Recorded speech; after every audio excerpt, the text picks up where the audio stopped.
हाँ sir, Harshvardhan sir. Sir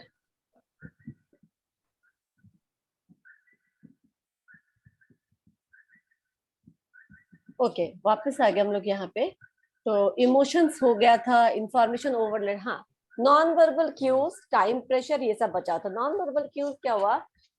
actually they are very important sources of hindering या जो भी मैसेज को छिपाने में नॉन वर्बल क्यूज भी जो होते हैं वो बहुत इंपॉर्टेंट होते हैं। यानी कि वो मैसेज को सही से स्पष्टता के साथ क्लियर नहीं करते, इनकंसिस्टेंट अगर वो मैसेज के साथ हो तो नॉर्मली जो रिसीवर है वो एक्सपेक्ट करता है आपके नॉन वर्बल क्यूज में और आपके मैसेज में एक सामंजस्यता। जो हम लोग लास्ट क्लास में शायद ये भी डिस्कस कर रहे थे कि कभी अगर कोई गुस्से में हो तो इंसान के गेस्चर से या चेहरे से गुस्सा नजर आना चाहिए।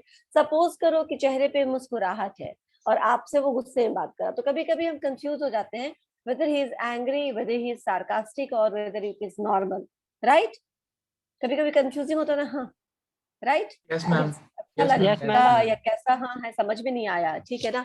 तो कभी कभी तो ये नॉन वर्बल क्यूज जो है, जब नॉन वर्बल आपके गेस्चर, पोस्चर, एक्सप्रेशंस वो आपके मैसेज को सपोर्ट नहीं करता है तो वो कंफ्यूजिंग हो जाता है। इसीलिए दैट शुड बी सपोर्टिव। कुछ बहुत अच्छा लगे तो वाह, that means everything should say that you loved it, you liked it, right. वाह, यस मैम। ऐसे पढ़ते हैं, वाह, ठीक है ना, ऐसे पढ़ाई यस करते हैं, मैम। वाह। That means watch. अभी वो मतलब बच्चा अगर भोला भाला हो समझ भी नहीं पाता कि वह क्या है, अच्छा किया मैंने या बुरा किया मैंने, राइट। तो वो जो यस मैम। आपके नॉन वर्बल क्यूज है दैट शुड बी सपोर्टिव। वो सपोर्ट करना चाहिए आपके एक्सप्रेशन को कि आप किस गुस्से में, अदरवाइज जो रिसीवर है वो कंफ्यूज हो जाता है। नेक्स्ट,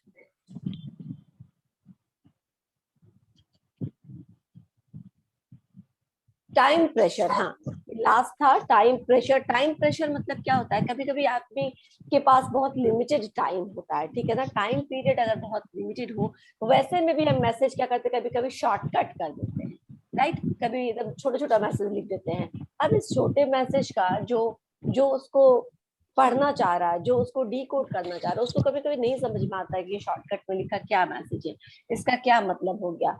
तो ये भी जो एडवर्स, जो सही मैसेज को कम्युनिकेट करना चाहता है एक सेंडर, वो कभी कभी इस वजह से भी फेल हो जाता है, क्योंकि you have shortened the channel of communication. आप जाकर के बोलते हैं, कुछ इन्फॉर्मेशन देते हैं, कुछ नहीं बोलते। जैसे भाग के कोई आए तुम्हें कुछ बोले और चला गया, तुम्हें कुछ समझ में जब तक आएगा कि अरे ये क्या बोला, तब तक वो गायब वहां से, राइट। अब यस सोचते मैम। रहो कि वो क्या बोला। तो ऐसे बार, बहुत बारी हम लोगों के साथ भी होता है, बहुत बारी कहीं भी ज्यादा इवेंट कुछ होता है, वहां तो मान लो कि बहुत हड़बड़ी रहती है, 10 तरीके का काम होता है, कोई एक काम करके क्या क्लैरिटी ही नहीं हुआ कि काम है क्या, काम करना क्या है, राइट। तो ये क्या होता है, टाइम प्रेशर के कारण जब हम पार्शियल मैसेज देते हैं, यानी आधा मैसेज देते हैं और आधा छोड़ देते हैं, वो खुद समझ जाएगा, इतना तो बता दिए, समझ ही जाएगा। लेकिन कभी कभी ये चीज क्लैरिटी नहीं होती है, मैसेज में कंफ्यूजन हो सकता है, वो समझता तो है लेकिन कुछ और ही समझ जाता है, ठीक है।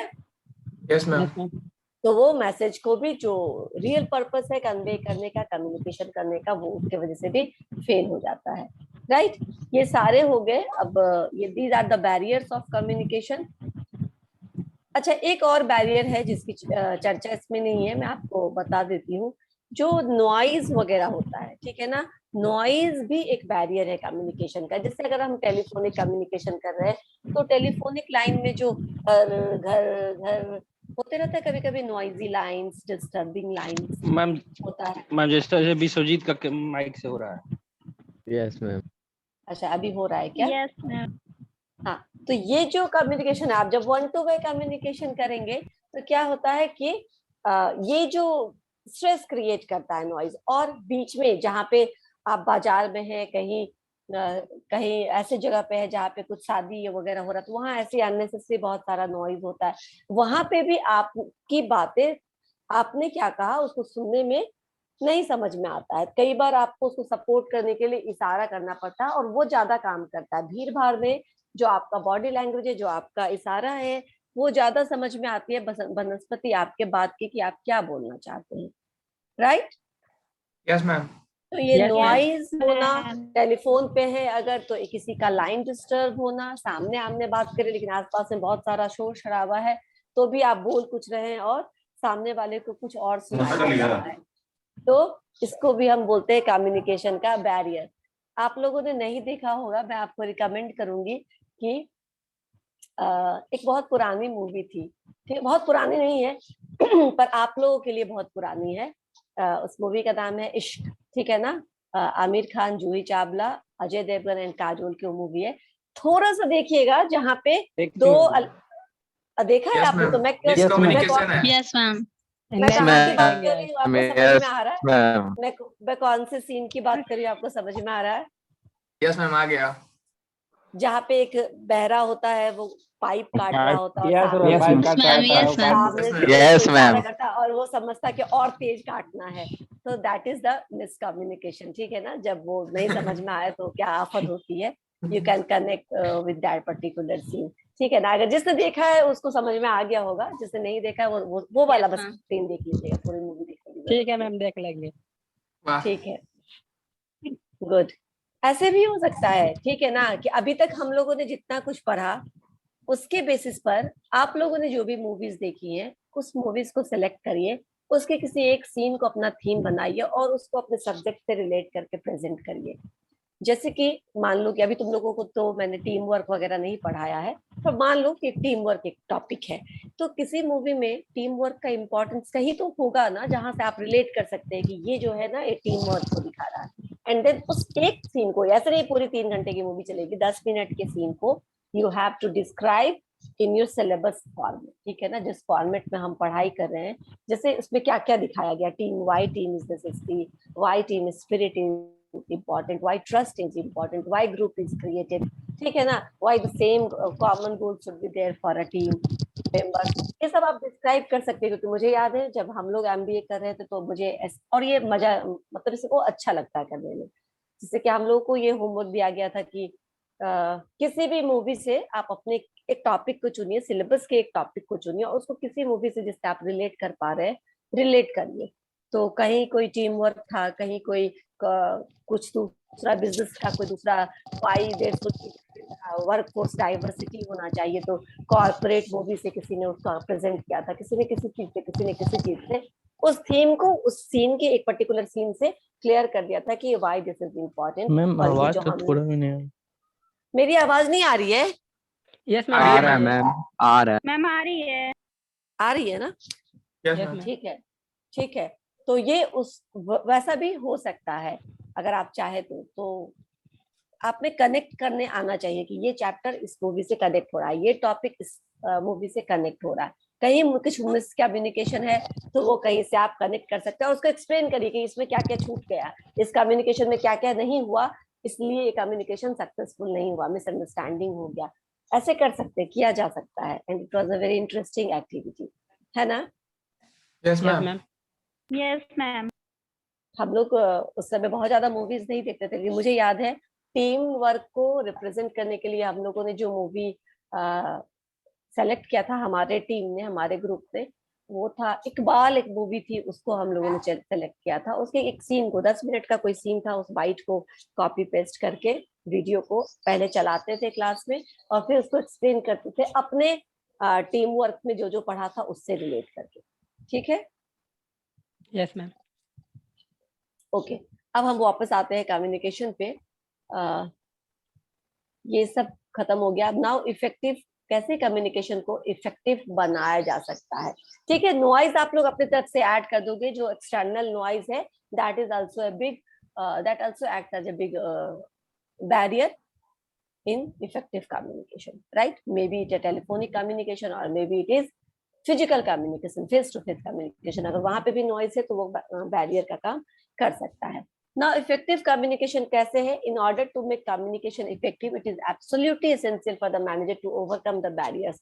Since हम लोग ऑर्गेनाइजेशनल टर्म में पढ़ रहे हैं, तो मैनेजर कैसे कम्युनिकेशन को इफेक्टिव बना सकता है उसका एक है।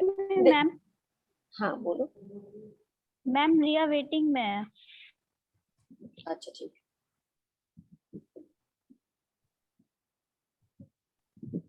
मुझे कोई नहीं दिख रहा वेटिंग में फिलहाल। हाँ ठीक है मैनेजमेंट। तो फॉस्टरिंग इंटरपर्सनल ट्रस्ट, अभी हम लोग ट्रस्ट की बात कर रहे थे कि टीम वर्क में ट्रस्ट बहुत इंपॉर्टेंट है। अभी तुरंत मैंने तुम लोगों से कहा कि कैसे टीम वर्क के लिए ट्रस्ट होना जरूरी है, राइट। तो आप अगर कम्युनिकेशन करना चाहते हो और जिनके साथ आप कम्युनिकेट कर रहे हो उन पर ट्रस्ट नहीं है, तो क्या करोगे, आप खुलकर नहीं बोलोगे, आधा बोलोगे आधा हाइड करोगे, ठीक है ना। और इसमें क्या होगा, जो पर्पस है कम्युनिकेशन का वो फुलफिल नहीं हो पाएगा। इसीलिए इफेक्टिव कम्युनिकेशन अगर चाहते हैं तो आपको अपने टीम मेंबर्स पे, जिनसे आप काम कर रहे हैं, जिनसे आपको काम चाहिए, कंप्लीट इंफॉर्मेशन दीजिए, ठीक है ना। पूरी इंफॉर्मेशन दीजिए, पर्पस बताइए उस काम को करने का, रीजन क्या है उसको करने का, कितना जरूरी है उसको किस टाइम पीरियड तक खत्म कर लेना है, ये सब उनको बताना होता है। अगर आप ये सब बताएंगे तो क्या होगा,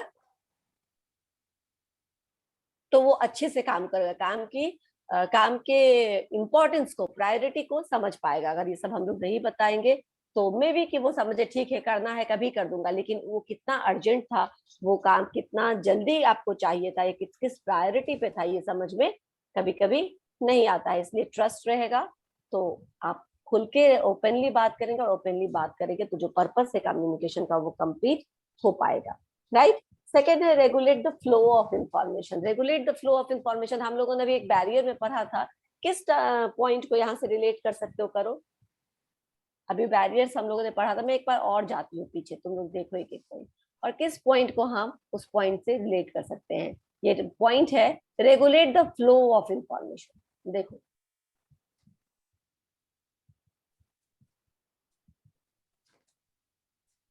first, filtering, selective perception, language, semantic, emotions, information overload, non-verbal cues, and finally the time pressure।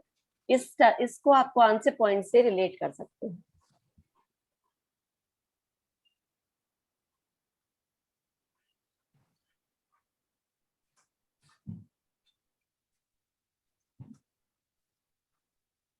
आ रहा है समझ में कुछ? नहीं तो बताओ या कोशिश करो।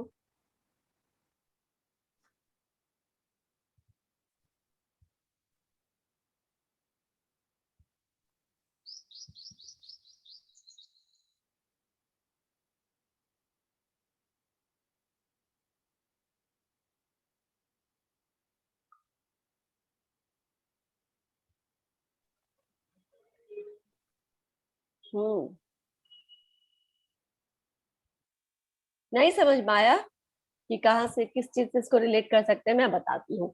इंफॉर्मेशन ओवरलोड एक पॉइंट था, एक बैरियर था। Yes ma'am. हाँ, Yes, अब ma'am. रेगुलेट द फ्लो, अब यही Yes, बोल ma'am. रहा है, रेगुलेट द फ्लो और इंफॉर्मेशन ओवरलोड। अगर बहुत ज्यादा इंफॉर्मेशन आप दे देंगे एक साथ में तो क्या होगा, कुछ समझ में नहीं आएगा, सब इधर से इधर हो जाएगा, आधी बात समझेगा, आधी बात कहीं और चली जाएगी, तो क्या होगा, क्लियर नहीं होगा। इसलिए regulate the flow of information, कब किस समय किस तरीके का इंफॉर्मेशन देना है, you should have a regulation on this. सारे इंफॉर्मेशन एक साथ दे देने से ठीक है आपने अपना काम कर दिया, लेकिन रिसीवर पॉइंट उसको समझ में आया कि नहीं समझ में आया, ये बहुत बड़ी प्रॉब्लम होती है, ठीक है ना। इसीलिए फ्लो ऑफ इंफॉर्मेशन क्या होना चाहिए, रेगुलेटेड होना चाहिए। थोड़ा थोड़ा करके आप उनको इन्फॉर्म करो। आपके चैप्टर बहुत बड़े हैं, थोड़ा थोड़ा करके रोज डिस्कस करो। एक दिन में पूरा चैप्टर या एक दिन में सारा किताब हो गया ना ओवरफ्लो? Yes ma'am. एक दिन में पूरा किताब पढ़ा दूंगी तो समझ में आएगा कुछ? No ma'am. No ma'am. It should be regulated, ठीक है ना। It should be in a order जो आपको समझ में आए। इसीलिए इसको हम बोलते हैं कि regulate the flow of information. Information should be regulated way में आना चाहिए, कंटिन्यूअस वे में आना चाहिए, थोड़ा थोड़ा करके आना चाहिए। Now have feedback. फीडबैक बहुत जरूरी है। कम्युनिकेशन जब हम लोगों ने पढ़ा था तो लास्ट एलिमेंट क्या था, फीडबैक। बिना फीडबैक के वो क्या साइकिल ऑफ कम्युनिकेशन पूरा होता है? No ma'am. No ma'am.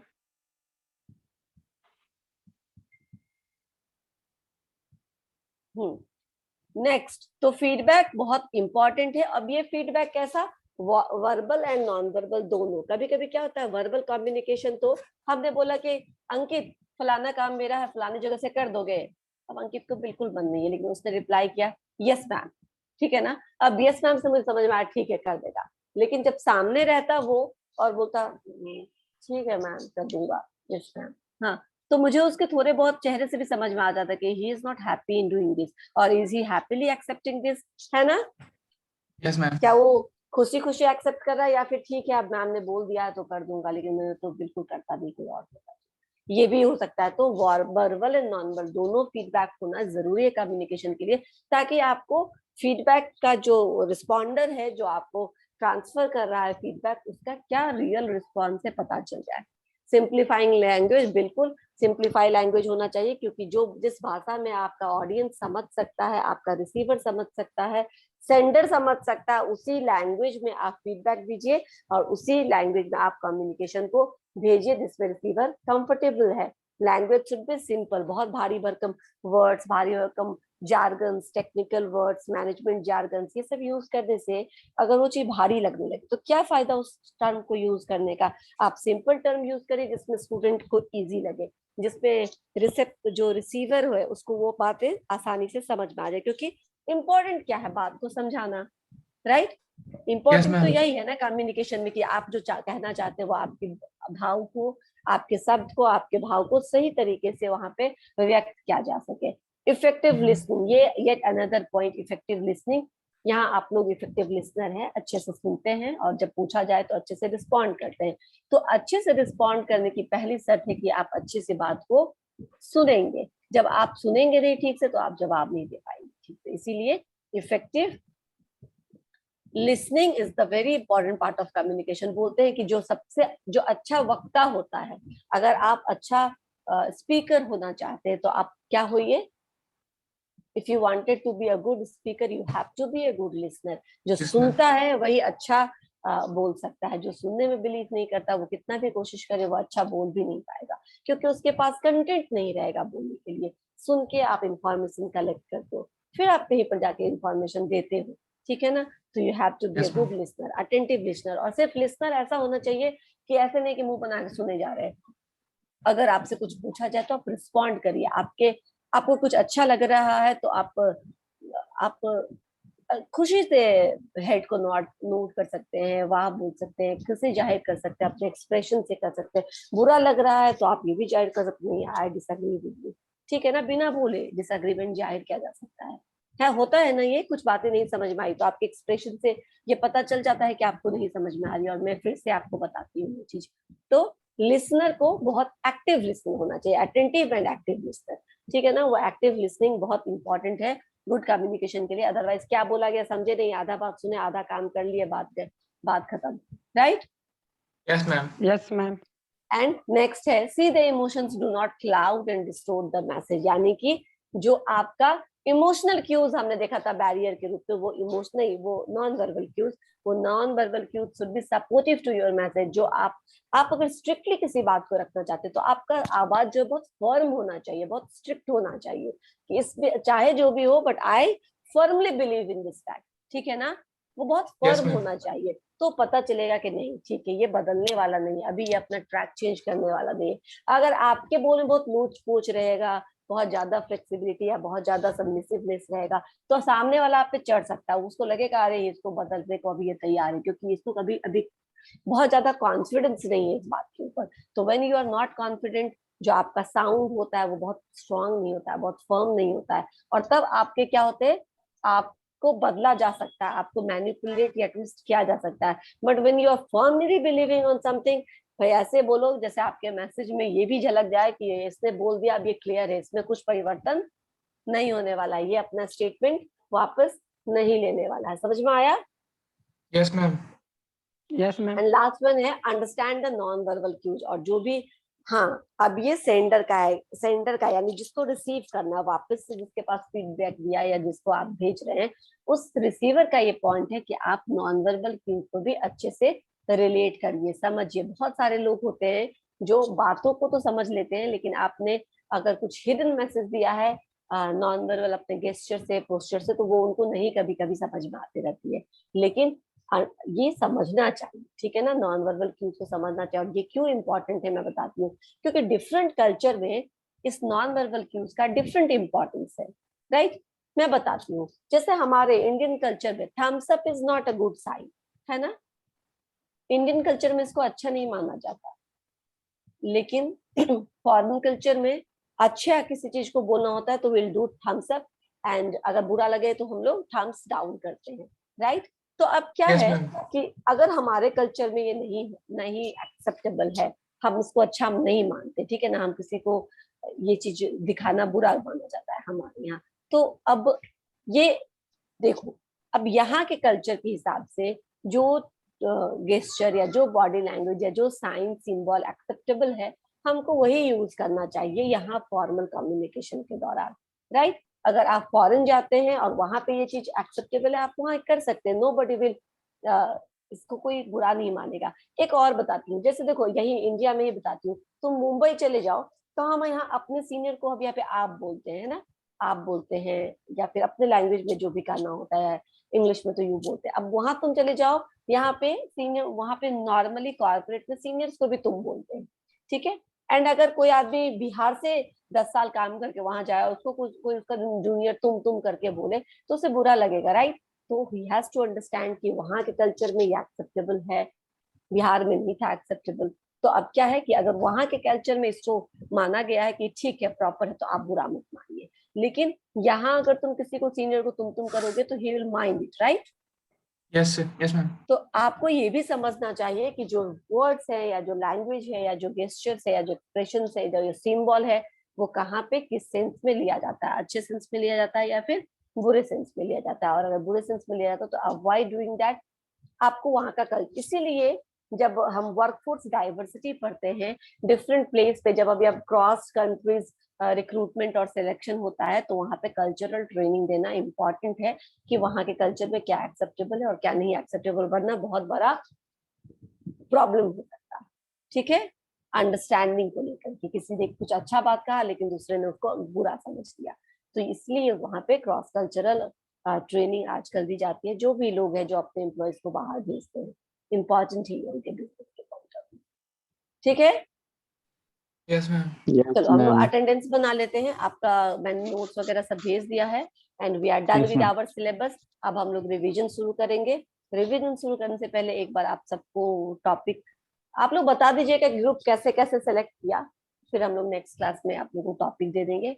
Topic आप लोग जब तैयार कर लेंगे तो हम लोग प्रेजेंटेशन लेना शुरू करेंगे और इधर मेरा रिवीजन भी चलता रहेगा, ठीक है? ओके, मैम अटेंडेंस का प्रेजेंटेशन और रिवीजन एक ही साथ चलेगा? चलता रहेगा, मतलब when you are ready you can give presentation. मैं अपना रिवीजन स्टॉप नहीं करूंगी, इट विल गोज ऑन, और आपके उसके साथ साथ आपका प्रेजेंटेशन अगर रहेगा तो मैं प्रेजेंटेशन ले लूंगी, लेकिन आपको अपना टाइम स्लॉट सब बताना पड़ेगा, ठीक है ना? जैसे डेट हम लोग फिक्स कर लेंगे कि ये इस दिन दे रहा है, ये इस दिन दे रहा है, ठीक है? हम टॉपिक खुद से चूज करें क्या मैम? टॉपिक मैं दे दूंगी। पहले आप लोग ग्रुप बना रहे हैं या इंडिविजुअली दे रहे हैं मुझे बताइए, I will give you topic, ठीक है?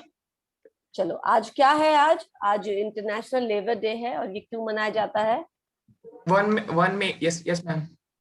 लेबर क्यों मनाया जाता है? क्यों मनाया जाता है? आज के दिन मजदूरों को 1889 में, सम्मानित किया जाता है। नहीं वो तो है ही, मैं बताती हूँ। लेबर डे का जो हिस्ट्री है वो 1889 का है। 1889 में आज के दिन इस चीज को डिमांड किया गया था कि लेबर से 8 घंटे से ज्यादा ड्यूटी ना कराई जाए, ठीक है? Labour should not made work more than 8 hours in a day, इसीलिए 8 घंटे का working hour normal working hour है। अब बहुत जगह इस एंड 6 days ऑफ वीक, ठीक है ना? 7th day should be a holiday, कोई भी डे हो, वो संडे हो, अगर संडे नहीं दे पा रहे आप किसी अपने बिजनेस की वजह से, तो मंडे दीजिए, ट्यूसडे दीजिए, वेडनेसडे दीजिए, लेकिन 7 डे में 6 डेज के बाद एक अंतराल उनको ब्रेक मिलना चाहिए, and each day there should not be more than 8 hours of working day. ये डिमांड किया गया था, इसको एक्सेप्ट किया गया था, और इसीलिए आज के दिन हम, ठीक है? Yes ma'am.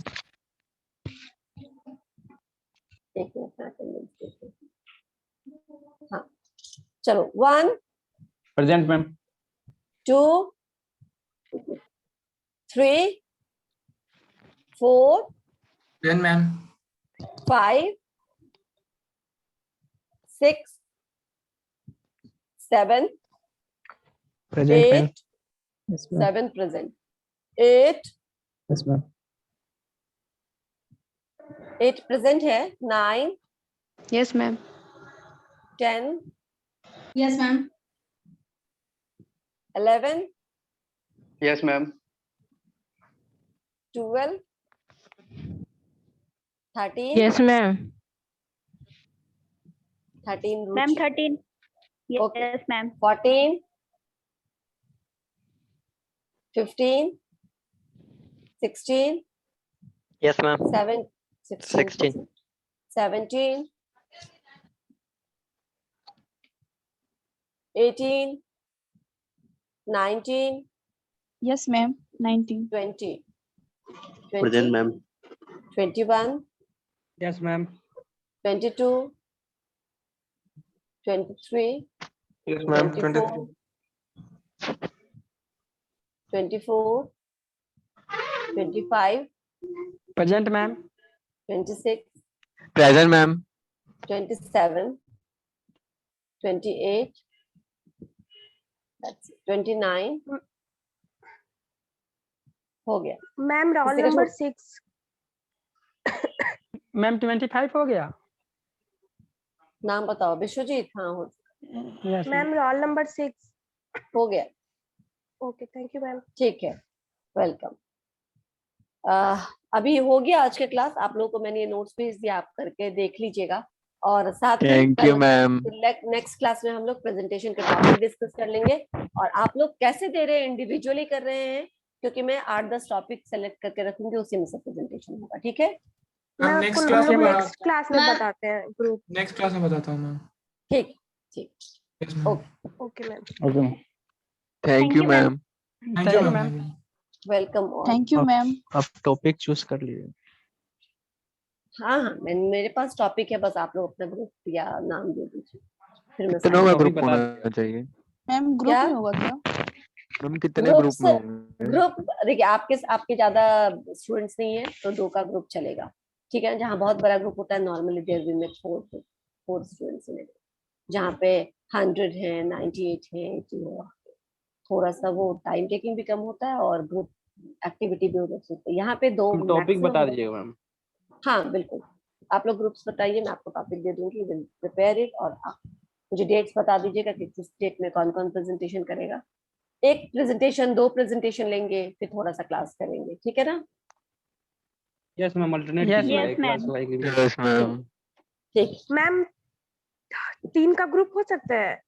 नहीं यस मैम। बिल्कुल नहीं, इतना कम स्टूडेंट्स है आपके क्लास में, यहाँ मैं 3 का ग्रुप नहीं बना सकती। 2 मैम, यानी 2 का हो 40। सकता है दो मैम। ही सही मैम रहेगा। 2 मैम 2 सही 2 का हो रहेगा। सकता है ना मैम? हाँ 2 मैंने कहा। ठीक है मैम। ओके ठीक। मैम। Thank you. एक का भी। 1 का ग्रुप नहीं होता है, ग्रुप के लिए मैम, कम 2 से का कम होता 1 से ज्यादा होना चाहिए, है ना दुर्गेश। जब बोलते हैं तो सोच के बोला चाहिए। ओके। Thank you, ma'am.